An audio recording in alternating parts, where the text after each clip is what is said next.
Renato, em linhas gerais, qual que é a importância de se usar protetivos numa indústria, de uma maneira geral? Tá.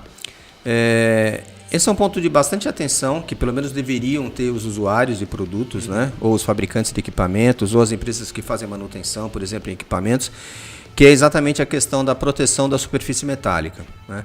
Todo mundo sabe que uma superfície metálica, depois de limpa, depois de trabalhada, por exemplo, usinada, retificada, etc., você está meio que renovando ali aquela superfície metálica, você tem que proteger contra a corrosão. E existem várias formas de você proteger. Você pode usar, às vezes, o próprio óleo, né, o próprio lubrificante. Às vezes você pode usar a própria graxa, né, dependendo como for.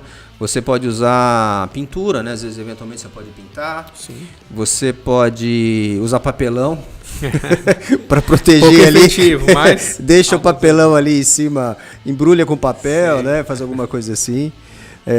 Mas você tem condições de trabalhar com produtos que sejam adequados para a proteção contra a corrosão. Agora vai depender muito da finalidade, né? Uma coisa é você querer proteger contra a corrosão para você usar daqui a 1-2 horas. Sim. Outra coisa é você querer proteger contra a corrosão para você exportar, por exemplo. Sim, e aí vai envolver ambiente marítimo e tudo mais. E a liga metálica influencia na escolha do protetivo? Não muito. Não muito. Eu acho que a maior influência é o tipo de protetivo que você quer. Na verdade, que tipo de corrosão que você pode estar primeiro associado, né? Sim. Você vai ter uma corrosão causada pela maresia, por exemplo? Sim. Não, você vai ter uma corrosão causada única e exclusivamente pela umidade relativa do ar.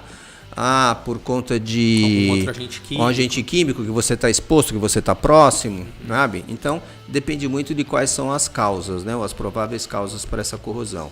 E aí depois você tem os vários tipos os formatos, as apresentações. Então você pode ter, por exemplo, um protetivo mais oleoso, você pode ter um protetivo mais ceroso, né? Às vezes o ceroso, qual é a vantagem? Você às vezes não precisa remover.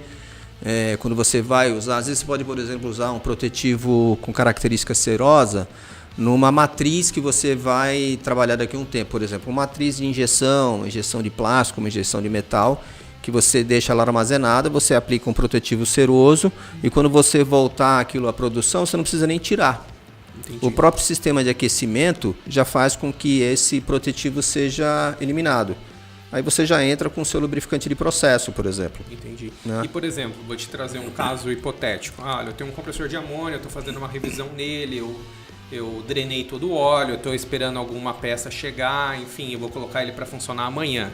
Ele vai passar a noite aberto. Posso usar um protetivo nele? Pode. Pode e deve.